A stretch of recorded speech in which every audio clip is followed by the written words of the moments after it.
جی ناظرین، ہم بات کر رہے تھے پاک بھارت کشیدگی کے بعد ایک اہم سیاسی پیشکش سامنے آئی ہے۔ پی ٹی آئی سے مذاکرات کے لیے حکومت نے جو ہے وہ وزیر اعظم شہباز شریف صاحب نے حکومت کی طرف سے یہ کہا ہے کہ مذاکرات کیے جائیں گے اور پی ٹی آئی کے جو خدشات ہیں ان کو دور کیا جائے گا۔ مذاکرات کی اگر ہم بات کریں تو مذاکرات کے لیے پی ٹی آئی نے جو ہے وہ پہلے بیک آف ہو گئی تھی۔ اسٹارٹ حکومت کی جانب سے یہ کہا گیا تھا کہ مذاکرات کی میز پر بیٹھا جائے، جو خدشات ہیں ان کو جو ہے وہ دور کیا جائے، مگر پھر پی ٹی آئی نے اسٹیبلشمنٹ کا سہارا لیا۔ اسٹیبلشمنٹ کے بعد تمام چیزیں جو ہے وہ یہ براہ راست پی ٹی آئی کا اڈیالہ جیل سے جو بانی پی ٹی آئی ہے ان کا یہ موقف سامنے آیا کہ طاقتور لوگوں سے بات چیت کی جائے، حکومت سے بات چیت نہیں کی جائے۔ اس کے بعد حکومت بیک ہو گئی تھی۔ اب جو ہے وہ پھر اس کے بعد سینیریو ایک دم سے کریٹ ہوتا ہے کہ پی ٹی آئی کہتی ہے کہ ہمیں دوبارہ سے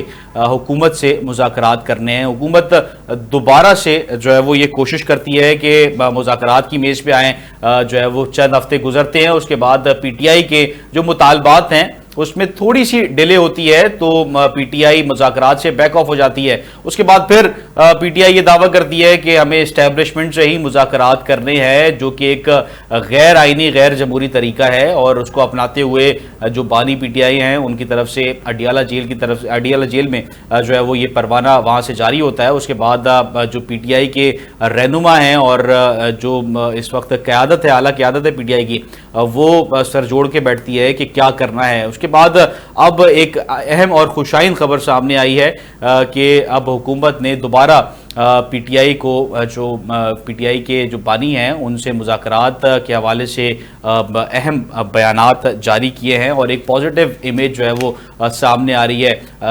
ہم اگر بات کریں اس وقت اکانومی کے لحاظ سے تو اکانومی کی صورتحال بہتر ہو رہی ہے، پولیٹیکل جو انسٹیبلٹی ہے اس میں بھی جو ہے وہ بہتری آئے، اس کے لیے حکومت کوشاں ہے۔ اب یہ بال پی ٹی آئی کے کورٹ میں اس وقت نظر آ رہی ہے کہ پی ٹی آئی کا اگر مذاکرات کی دعوت ان ریٹن یا پی ٹی آئی کی اعلیٰ قیادت کو یہ چیز موصول ہوتی ہے کہ میز پر جو ہے وہ بیٹھا جائے، تو پی ٹی آئی کا اب اگلا لائے عمل کیا ہوگا۔ ایسی ٹاپک کو ڈسکس کرنے کے لیے ہمیں پی ٹی آئی سے فردوس شمیم نقوی صاحب نے جوائن کیا ہے، ان کو ویلکم کرتے ہیں۔ السلام علیکم فردوس صاحب، فرما دیجیے گا کہ پی ٹی آئی کا لائے عمل کیا ہوگا اگر ان ریٹرن یا اعلیٰ قیادت کو یہ بات کی جائے حکومت کی طرف سے کہ مذاکرات کی ٹیبل پہ جو ہے وہ بیٹھے اور جو خدشات ہیں اس کو جو ہے وہ ٹیبل ٹاک کے ذریعے دور کریں۔ لیکن تاریخی طور پہ پاکستان تحریک انصاف نے ہمیشہ مذاکرات سے کبھی انکار نہیں کیا، صرف آپ کو جو کنفیوژن رہتا ہے کہ مذاکرات کس سے کیے جائیں۔ ہم ہمیشہ کہتے تھے ہم مذاکرات اس سے کرنا چاہتے ہیں جو اقتدار میں ہے، جو طاقتور ہے۔ پھر ہم نے ایک کنسیشن دیا کہ نہیں ٹھیک ہے، اگر وہ مزید ہے کہ آپ حکومت سے مذاکرات کریں ہمیں کوئی نہیں ہے، لیکن حکومت کو بھی اپنے آپ کو با اختیار دکھانا چاہیے۔ با اختیار دکھانے کے لیے خان صاحب سے ملاقات کی شرائط رکھی گئی، وہ حکومت نہیں پوری کرا سکی۔ حکومت جو کانفیڈنس بلڈنگ میجرز سے اس میں طے کیا کہ جاج چودھری صاحب کو جو ہے سینٹ کے سیشن میں بلایا جائے گا، وہ یوسف رضا جیلانی صاحب ان کو بلاتے رہے اور ایک پولیس کے افسر نے کہا میں آپ کی بات نہیں مانتا، کوئی ایکشن نہیں ہوا۔ ہم اس ملک کی خاطر کھڑے، جب اس وقت یہ سب جنگ چھڑی تو ہم نے سارے ڈفرینسز علیحدہ کر کے بالکل ساتھ کھڑے ہو گئے حکومت کے، بالکل، اور ایک سیسا پلائی دیوار بن کے ہم جواب دیتے رہے۔ وہی سوشل میڈیا تھی جس کو پیکا کے آرڈیننس کے تحت کیس چل رہے تھے، اس نے جو جنگ لڑی اس نے بھارت کے چھٹکے چھڑا دیے اور پوری جو ان کی بیانیہ تھا اس کو تباہ کر کے رکھ دیا۔ پی ٹی آئی کا وجود پاکستان تحریک انصاف ہے، کوئی اور نہیں ہے۔ اس معاشرے میں انصاف بھی نہیں ہے، اس معاشرے میں ظلم ہر جگہ نظر آ رہا ہے۔ ہم اپنی جگہ اس ظلم کے خلاف لڑتے رہیں گے، اس میں مذاکرات بھی اگر کے ذریعے ظلم ختم کیا جا سکتا ہے تو بھی کریں گے، اور سڑکوں پہ آ کے اگر کرنا پڑا تو ہم اس کے لیے بھی تیار ہیں۔ اچھا فردوس صاحب، آپ کیونکہ کمیٹی کا حصہ بھی ہیں اور جو مذاکراتی کمیٹی جو ہے وہ کی طرف سے جو چیزیں پی ٹی آئی کی طرف سے بنی ہیں اس کے آپ حصہ بھی ہیں، تو آپ کیا سمجھتے ہیں کہ کیا کیا ایجنڈا ہو سکتے ہیں؟ اور پہلا جو مضبوط ایجنڈا ہے پی ٹی آئی کی طرف سے اگر مذاکرات کی ٹیبل پہ آپ لوگ بیٹھتے ہیں حکومت کے ساتھ تو کیا ہوگا؟ دیکھیں، ہم نے جو ہے اس کے اندر سب سے پہلی چیز جو ہے کانفیڈنس بلڈنگ میجرز میں ہم سمجھتے ہیں کہ پاکستان میں جمہوریت کی فروغ کے لیے تمام اقدامات کیے جائیں اور فوری طور کے اوپر یا تو ہمارا مینڈیٹ واپس کیا جائے یا انتخابات کرائے جائے، عمران خان کو رہا کیا جائے، جو ہمارے لوگوں کے بیل کے کیسز پروسیس نہیں ہو رہے اور جوڈیشل انٹرفیرنس ہو رہی ہے اسٹیبلشمنٹ کی، وہ فوری طور پر ختم ہونی چاہیے۔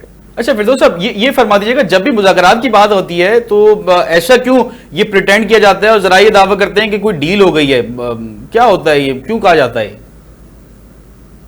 یہ دیکھیں، یہ پاکستان کا میڈیا جو ہے وہ خبریں بیچنے کے لیے اپنی یا بھی بلاگرز اس قسم کی کیا سرائیاں کرتے رہے، لیکن ہم نے ہمیشہ فرینکلی بات کرتے رہے۔ جو ہمارے آفیشل اسپوکس پرسنس ہیں، جو پارٹی کے عہدیداران ہیں یا انفارمیشن سیکٹری، آپ اس کا کسی ایک کا بیان دکھا دیجیے تو ہو سکتا ہے۔ باقی اسپیکولیٹو بیانات سیاست کا حصہ ہیں، لیکن ذمہ دار اشخاص نہیں ہے، وہ میڈیا کی طرف سے آ رہا ہے یا کمنٹیٹرز کی طرف سے آ رہا ہے۔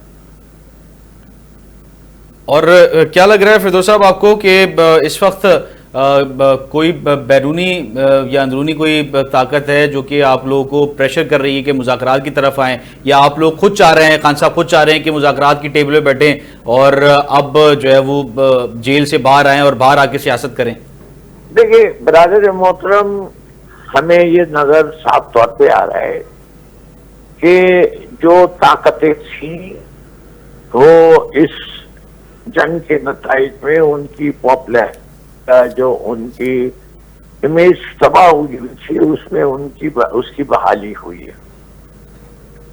اب اس کے اندر فراست یہ کہتی ہے کہ ان سے جو غلطیاں ظلم و ستم انہیں نے کیے ہیں کہ یا تو وہ اپنا اس رویے کو تبدیل کر کے پاکستان کی اندر جو مسائل ہیں اس کے حل تلاش کرے، اس سے کہ یہ ایک گولڈن اپارچونٹی آئی ہے۔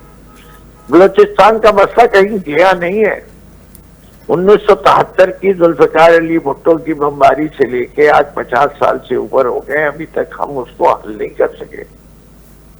کے پی کے حالات کوئی بہت اعلیٰ نہیں ہے، وہاں بھی لا اینڈ آرڈر سچویشن اچھی نہیں ہے۔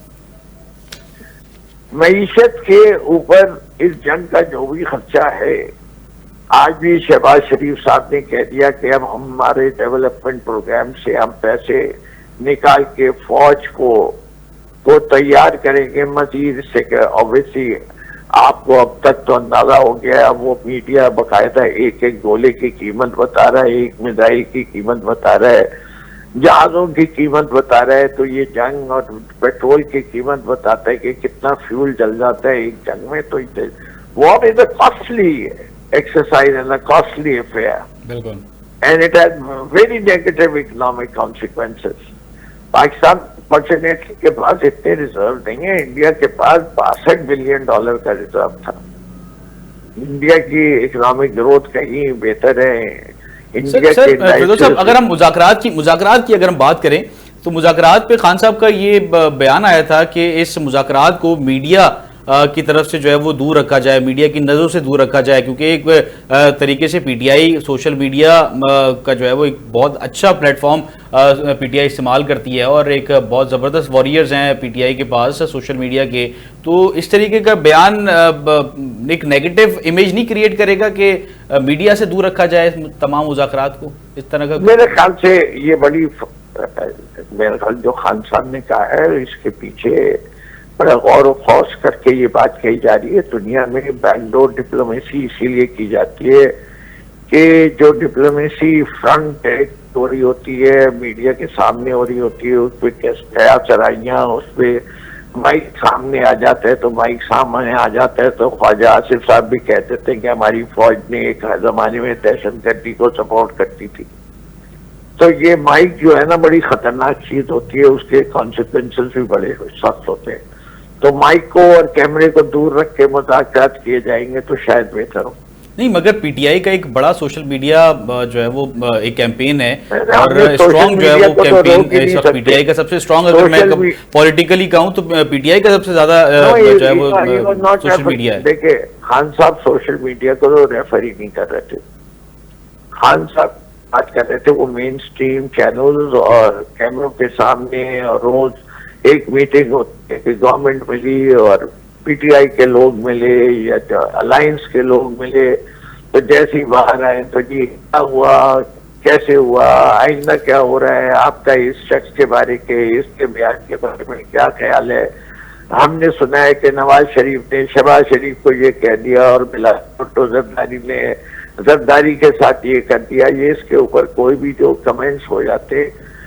مگر فردوس صاحب آپ نہیں سمجھ رہے کہ اگر آپ یہ الزام ٹھہرا رہے ہیں کہ مائک ایک خطرناک چیز ہے، آپ خود ایک بات متنازع کر رہے ہیں کیونکہ مائک پہ تو جو چیز آپ خود بول رہے ہیں اگر کوئی پولیٹیشین چاہے تو وہ اپنے طور پہ محتاط ہو کے بھی بول سکتا ہے، بات کر سکتا ہے، مگر میڈیا تک اپنی بات پہنچانے کا بیسک ذریعہ ہی مائک ہے. تو آپ اس کو اگر الزام ٹھہرا رہے ہیں تو یہ تو غلط ہوا ایک طریقے سے. میں بالکل الزام نہیں لگا رہا، آپ جو ہے اس کو مطلب کو چھوڑ دے رہے. دیکھیے ایک چیز یہ کہ میں بانگ دہل کہوں کہ یہ بات ایک چیز ہو رہی ہے اور پھر اس کے لیے اگر میں میڈیا کو نہیں بتاؤں تو یہ آئے گا کہ میں کہہ دوں نو کمنٹس، تو وہ بھی نہیں مانیں گے.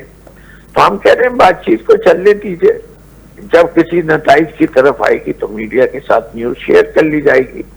کون لوگ ملے، کیسے ملے، کس جگہ ملے، 12 بجے ملے، 2 بجے ملے، کون لیٹ آیا، کون جلدی چلا گیا، یہ ساری چیزیں جو کرایہ سرائیاں ہوتی ہیں they do not create a positive environment to a conducive dialogue.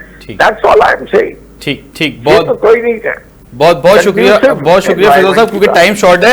Us topic کو جو ہے وہ اگلے پروگرام میں انشاءاللہ تعالیٰ پھر ڈسکس کریں گے. آپ کا بہت شکریہ، آپ نے اپنا قیمتی وقت دیا. ناظرین، پاکستان کی سیاست میں اختلافات اور محاذ آرائی نے ہمیشہ جمہوریت کو کمزور کیا ہے. صورتحال اگرچہ کسی دیر پا سیاسی امن کی جو ہے وہ ضمانت نہیں، مگر یہ ضرور ہے کہا جا سکتا ہے کہ مفاہمت کی یہ کوشش ملک کی سیاسی نظام کے لیے تازہ ہوا کا ایک جھونکا بن سکتی ہے. عمران خان کی رہائی اور حکومت سے بات چیت کا ماحول جو ہے وہ اگر مخلصی سے آگے بڑھتا ہے تو شاید پاکستان ایک طویل سیاسی بحران سے جو ہے وہ نکل سکتا ہے. تاہم اس میں سب سے اہم عنصر عوامی اعتماد کا ہے اور جو کسی بھی سیاسی عمل کی کامیابی کی بنیاد ہوتے ہیں. اپنے میزبان شاہ رخ شاہ کو ٹیم کے ہمراہ اجازت دیجیے. اگلے ہفتے آپ سے پھر ملاقات ہوگی. تب تک کے لیے اپنا اور پاکستان کا بہت خیال رکھیے گا. اللہ حافظ. پاکستان زندہ باد.